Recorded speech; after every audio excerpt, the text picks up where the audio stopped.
we just need to make sure we don't slop Yeah, while we're talking. I mean, at Guidotti, we've built our business on fleet work. My number one word in this whole thing is relationship. And I believe the garages that are investing in training people and equipment, they deserve to work with the best fleets.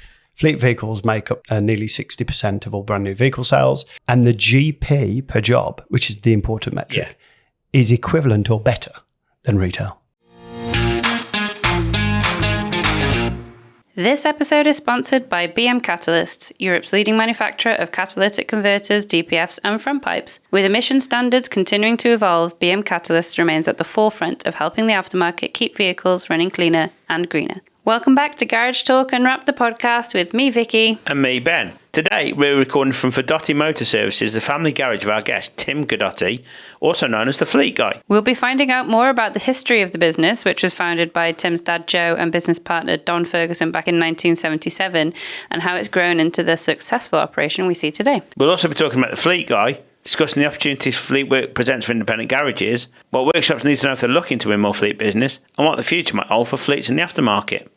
Let's get straight into it. Strange feeling, Vicky, back on the podcast. We've been doing these for a while. It's been a while. How Doesn't it? Do you want to introduce today's guest?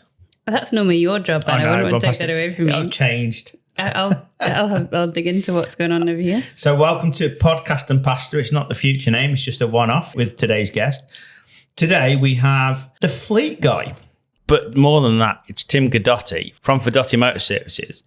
His garage has been running since 1977. But welcome to our podcast. Thank you very much, guys. Thanks for coming over to my kitchen at Guidotti. And yes, thanks for having us. We don't do many in the kitchen. Well, we thought it'd be a good idea, didn't we, to do podcast and pasta. So we're eating a bowl of carbonara and podcasting. Although we just need to make sure we don't slop while we're talking. Yeah, definitely. Just a few clangs of the spoons and the forks. Tim, this garage has been here since 1977, as I say. Your dad founded it with Don Ferguson. What was the vision back then? Not a kitchen with pasta. No. Why not? Although actually, my dad is actually a pretty good cook, actually. So yeah, Don and my dad worked together in a previous business for a guy called Des Brown Motors, and Don was the supervisor, and he said to my dad at one point, we could do this together. They'd actually gone to the Des at the time and asked for, to be part of that business. And he sort of, I don't know if that conversation went too well. So they decided to do it themselves. And their vision really was just to sort of start a business. I think, being really honest with you, in those days, there were mechanics with not that much training. So it was very much just providing for the family, but very much focused around doing a really good job. And building relationships. A business or an automotive business? Automotive. Yeah. Yeah, it was a garage. And of course, being in West Brom, which was close to Birmingham, Longbridge was the major area for automotive at that time. So the connections were really good, weren't they? There were. Obviously, Longbridge was a manufacturing plant for Austin MG Rover. And there's been Birmingham and the Midlands have a massive automotive heritage. Coventry, JLR, Aston Martin, Rover, which then became the SIC with the Chinese. Even Derby, which isn't far away, Rolls. And then you have the second line and third line engineering companies that support those. But obviously, when they started, it was just a garage. Yeah. Serving the local community, fixing cars, really. But they must have seen a lot of the vehicles that were manufactured locally as well. Yeah, there was the old Austin, Allegro, Maestro, Montego. Different to today's car, Tim. Very different. Very different. Yeah, great stuff. And of course, a lot of people around here date back to Longbridge, and you've got some family connections there, haven't you, like most people have in this industry? Yeah, my brother-in-law worked at Longbridge for many years, and he ran the emissions test facility. And actually, when the Chinese took over after Rover collapsed in 2005, he was the first person they took back on to help fire back up the emissions test facility so they could make and sell cars from that manufacturing plant. Excellent. We do keep pausing this, by the way, so we can eat some of Tim's amazing carbonara. I feel like I'm really slow as well, so I'm going to be eating long after you two. So you obviously grew up around the garage here. How was it? What was it like? And did you always know that you'd end up running it or working here? all I can remember is all my Saturdays, weekends, and school holidays were just at the garage. Is that because he got you out the paper round? That everyone used to have as a kid. I think as a kid I didn't even know paper round was an option. How old am I? Oh, you missed it. Just because, my dad I was by his side, and so I grew up in the garage, and we're just in there by his side learning the trade. And the business was just a small business back then. And we'd be outside and he'd teach me how to do a track rod end on an old Skoda and things like that, And we used to do some trucks back then as well. And he would have me do the inspection with him, jacking the trucks up. And I remember the age of 9, I would be reversing Arctics into the yard. Allegedly, for the solicitors out there. That's an alleged. Allegedly. Long time ago now. That's You right, can't. long time ago. I can't don't do think it. there's any evidence. But that's what it was like, wasn't it? It was the kids were learning a trade Getting then. stuck in. Today's generation, they're watching it on iPads, but there's no actual experience like doing it. Absolutely. The other thing is when you're doing it and you're absorbing it over a long period of time, you just learn the industry and everything about the industry. One of the things I say to the youngsters is you can't buy experience. The only way you can get experience is by actually living it through experience. You can't buy time, can you? And so just having those year after year after year in the business, seeing my dad's interaction with customers, seeing interactions with the technicians and all the suppliers, you just built. I remember a little story when I was 12.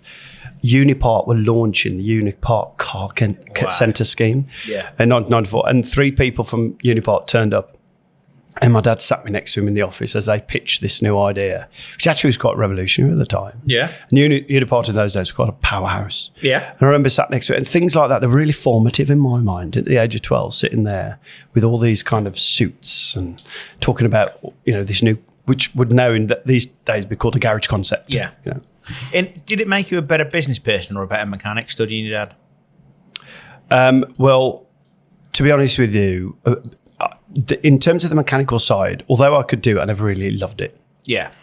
What I really loved was the business aspect. Yeah. I really loved people, dealing with people, winning a deal, interacting with the customer, explaining what was going on with their car.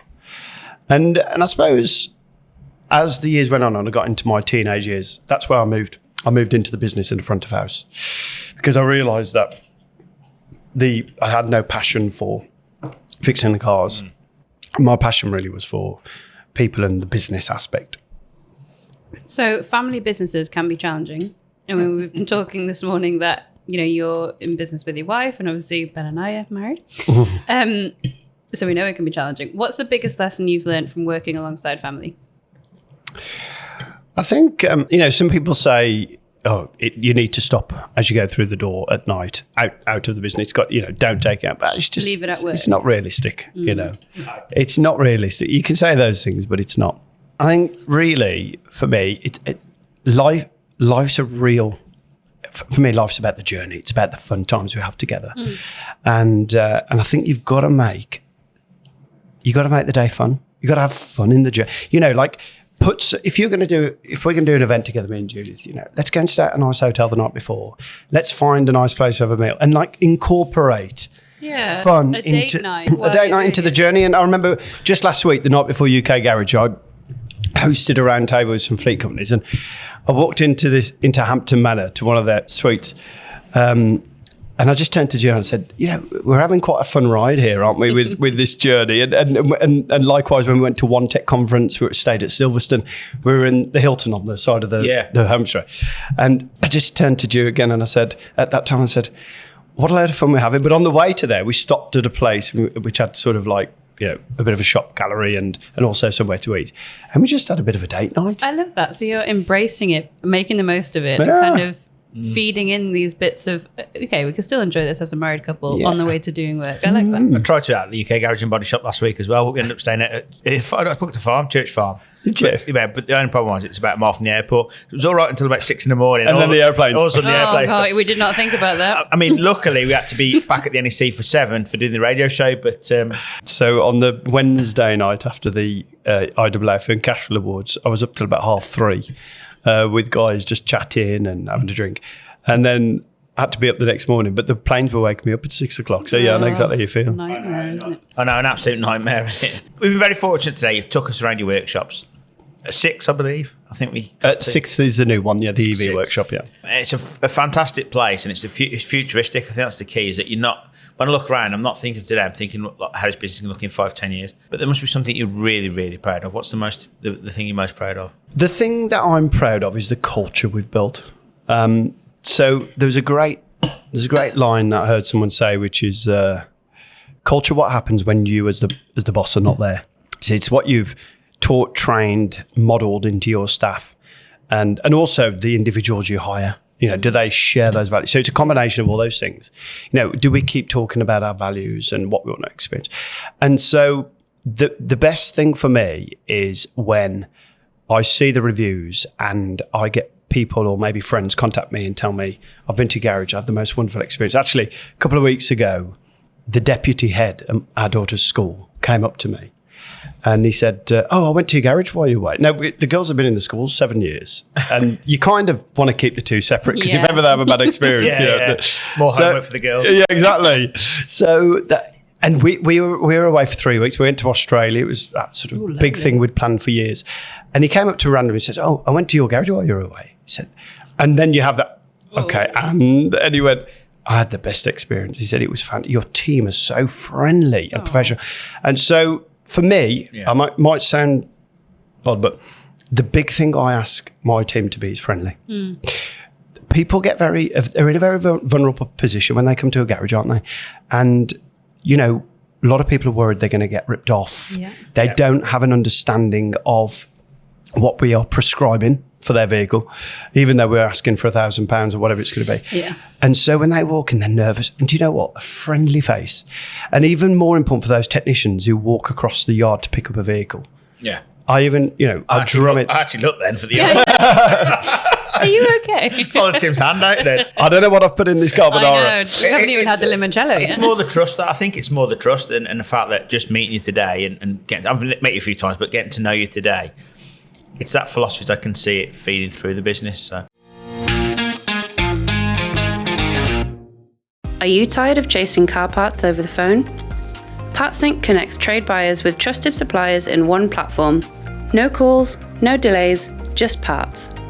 Get real choice, new, used or genuine OEM. Compare brands, warranty, price and delivery. Suppliers, connect with active trade buyers ready to buy your stock. PartSync, bringing the parts industry together. Book your demo at partsync.co.uk. This isn't background noise. This is Garage Talk, the UK's independent automotive voice, now across 3 platforms. Garage Talk Radio streaming online on Alexa and catch up on Mixcloud. Garage Talk Unwrapped, the podcast, available on all good podcast platforms. Garage Talk Unwrapped, the video magazine. Watch and subscribe on YouTube. Breaking news, big conversations, real workshops, real stories. If you're in the trade, you should already be listening. Search Garage Talk. Turn it up, get involved.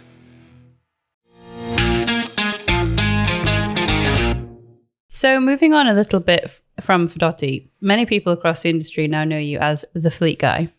Can you tell us a bit about what the Fleet Guy is and what inspired you to launch it? Yeah, so the Fleet Guy is the UK's sort of first training community for independent garages who want to expand or grow into the fleet sector. And so there's 6 elements really to Fleet Guy. Really quickly, you've got sort of a training program, which is a 12-month training program. Then you've got monthly Q&A webinars that we do different topics of the day. We do a sort of a Meet the Fleet webinar where we bring people in from the fleet industry to meet garages. We have our online community, which brings together garages who are specifically working in fleet to support each other and share ideas. And we've seen this a lot now in forums, online. It's become very popular. Then we have Fleet Guy Certified, which is the first ever IMI now accredited standard in the industry for a fleet repairer. And then we have our Audit Hub, which is a brand new state-of-the-art real-time compliance software, which allows garages to keep a track of all their workshop compliance, but also fleets the ability to see that in real time and therefore work with the best run garages. So that's sort of Fleet Guy in a nutshell. Wow. It's been going just over a year. And where it came from was obviously I've been in fleet for a long time, over 26 years now we've been working with fleet and built lots of relationships. And one thing I have seen is there's a lot of misunderstanding around fleet.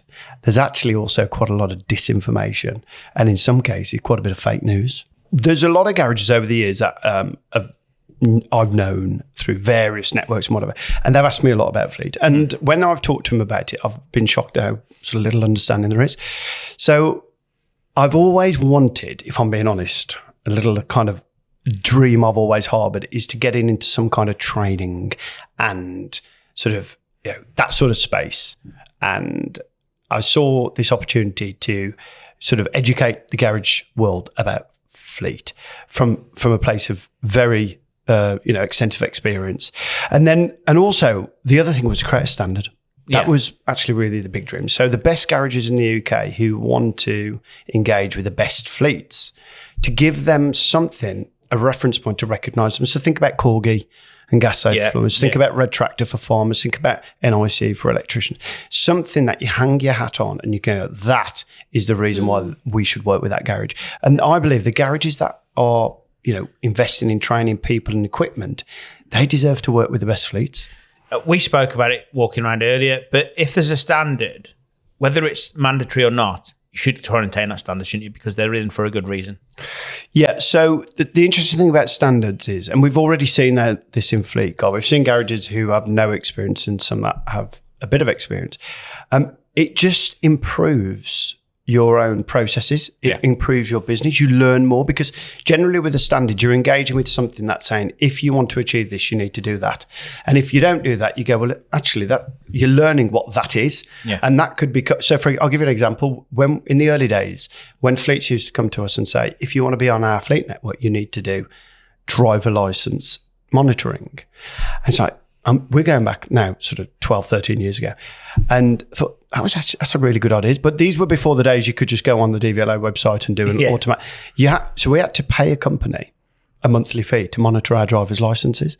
But what that meant was our standard had gone up compared to other garages because we could say to fleet companies, but it was actually a good idea for our business. I actually want to know if someone's lost their license because my insurance will go up if someone's on the road without a license and has an accident. So there's all these little elements to a standard that just raise your profile and raise your game. Raise your game.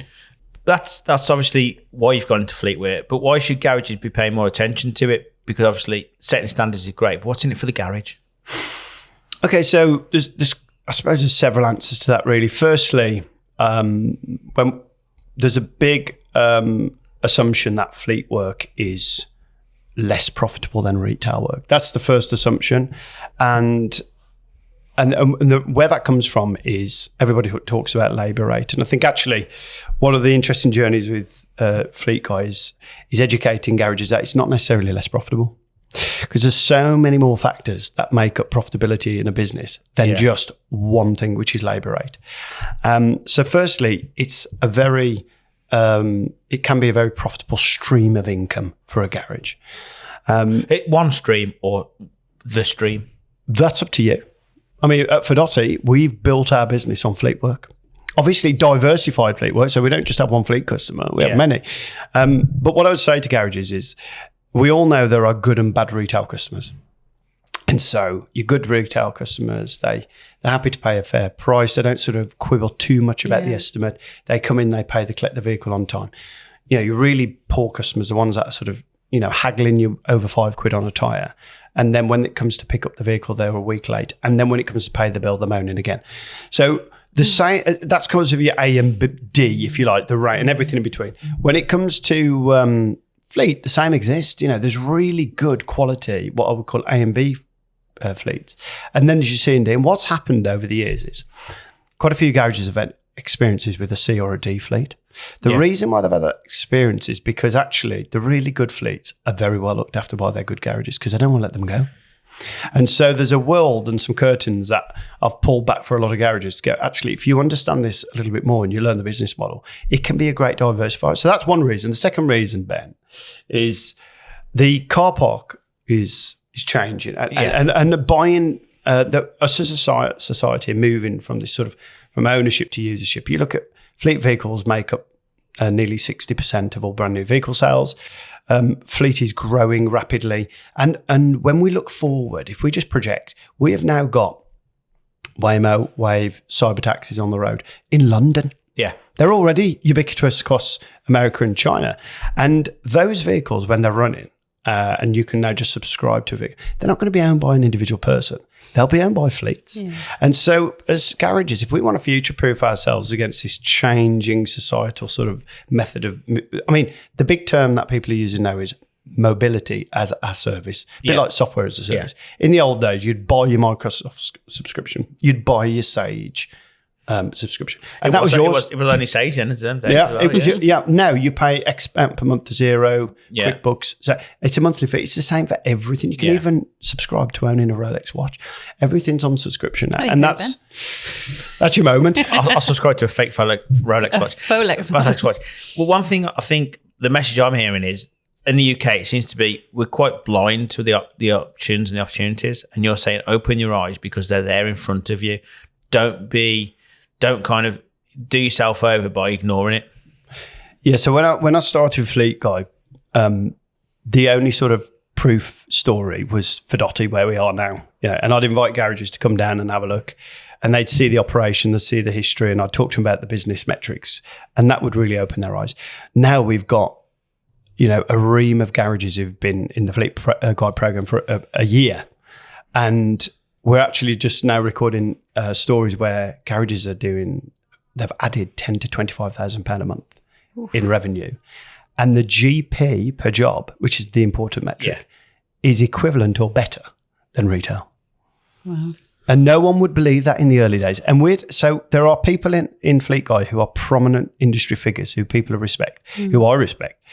And they've had to go on a journey of understanding. It's actually quite tricky to get your head around, but it is a different business model. But when you master it, it can be a great income stream and just a great supplementary form of revenue. Ben is a charity for anyone who works or has ever worked in the automotive industry and their families. We're here to listen and support you through life's toughest challenges. Call our free confidential helpline on 08081 311 333 or visit ben.org.uk for online support with your health and wellbeing. When quality matters and emissions count, demand precision. BM Catalyst is Europe's leading manufacturer of aftermarket hot-end emissions products. From catalytic converters and OE-level components to expert technical training available on Garage Pro, BM delivers best-in-class manufacturing, rigorous performance, and full compliance. Need parts you can trust? Visit bmcats.com. Partner with BM. Drive profit, exceed expectations. So you mentioned a little bit about it before, but what are fleet operators looking for when choosing repair partners? What are the kind of main tips you could give to garages to improve their chances of winning fleet business? Because the money's there. The money's definitely there.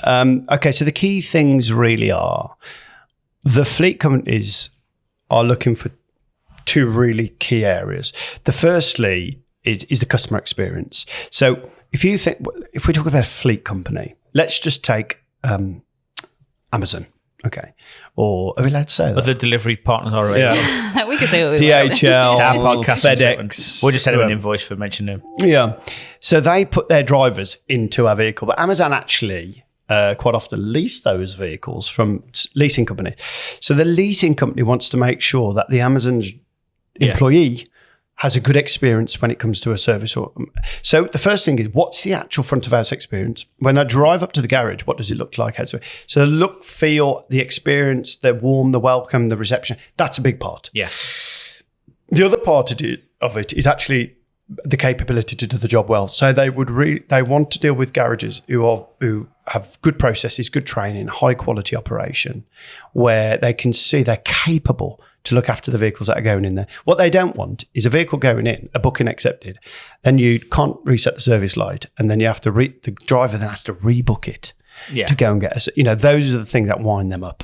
So if you can really master sort of that real customer element, because don't forget the fleet company themselves don't actually interact with you physically. No. It's their customer. Yeah. So it's a bit like, when we send our kids to school or on a residential or whatever it is, we want to make sure they're looked after.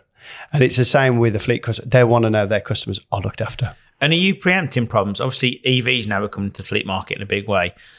Can you actually preempt these and actually call them and say, you need to get your EV in, let's get it serviced, or there could be an issue here or could be an issue there? Obviously, ICs as well. Is that actually changing the way you're working? No, because with fleet, the actual maintenance management is done by the fleet company. Right. Or in many cases, their fleet management company. So when it comes to the actual management of that whole process, that's down to the fleet company, however they work. As a garage, it's about gearing yourself up for what that car park in that particular fleet looks like. So for example, if one of our fleet customers, as is happening right now, is buying a load of BYDs, okay, we know that because we meet with them. So what are we doing to prepare for the influx of BYD servicing and repair that's happening? Can we do the lights? Can we do, can we even buy the parts? All that sort of thing. So my number one word in this whole thing is relationship.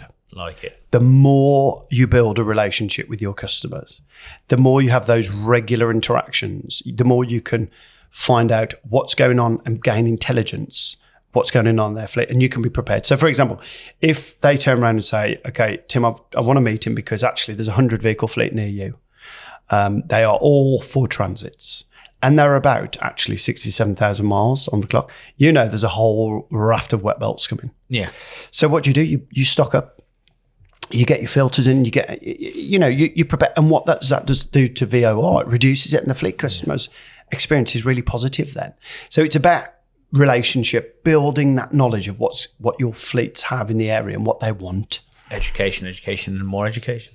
So that brings up two questions, really. One is obviously the relationship between fleets and the garages, how that's going to change, because as you say, you are educating the fleet managers.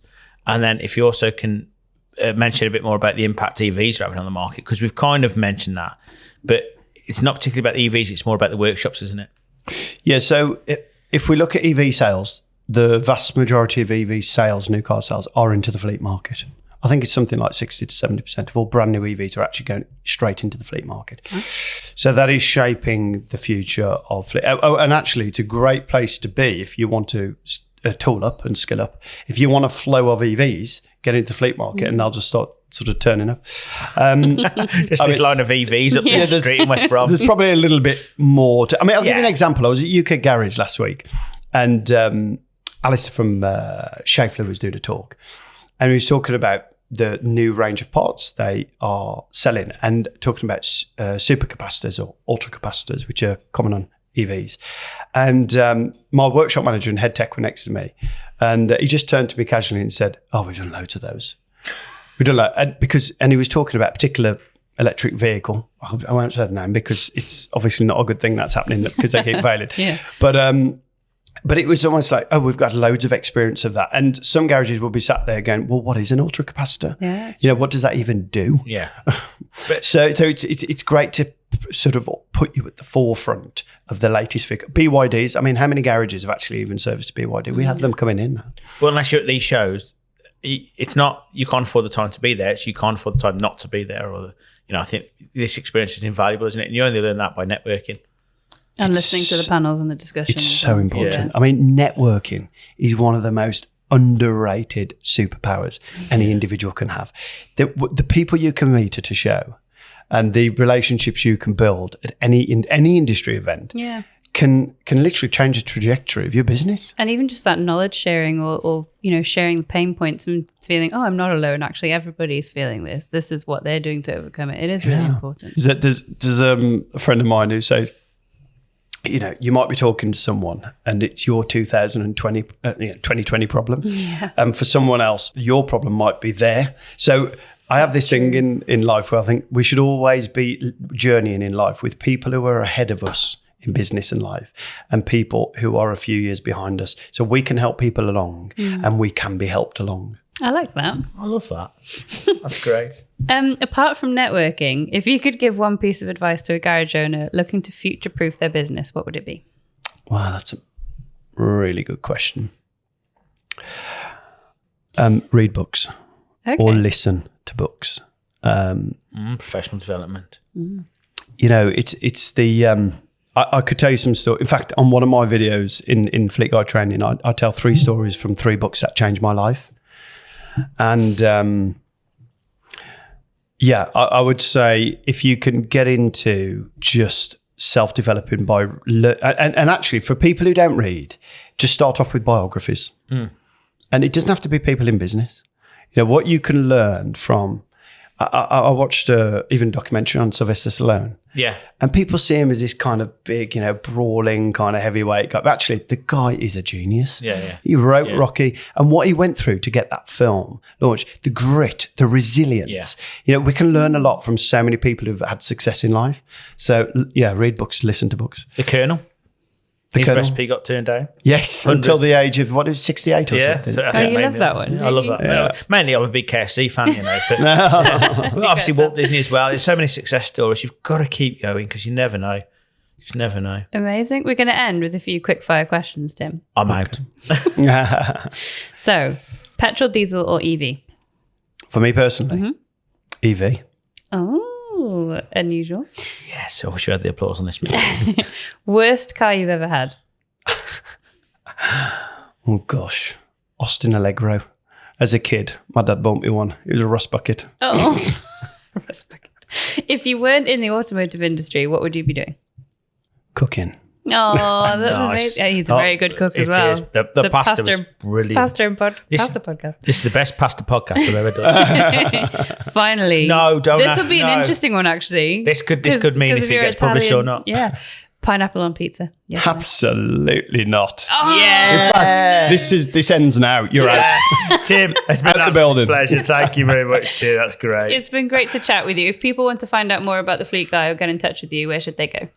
Just head to thefleetguide.co.uk and you'll find everything you need to know there. And if they're in West Brom and need their car servicing, you're based at Pleasant Street. There's 2 Pleasant Streets, There is. aren't there? But fidotti.co.uk and also just for anyone who is interested in just exploring fleet work, I do run a free webinar every month for people just to come and explore and learn a little bit about fleet work and find out a little bit more and ask as many questions as I want.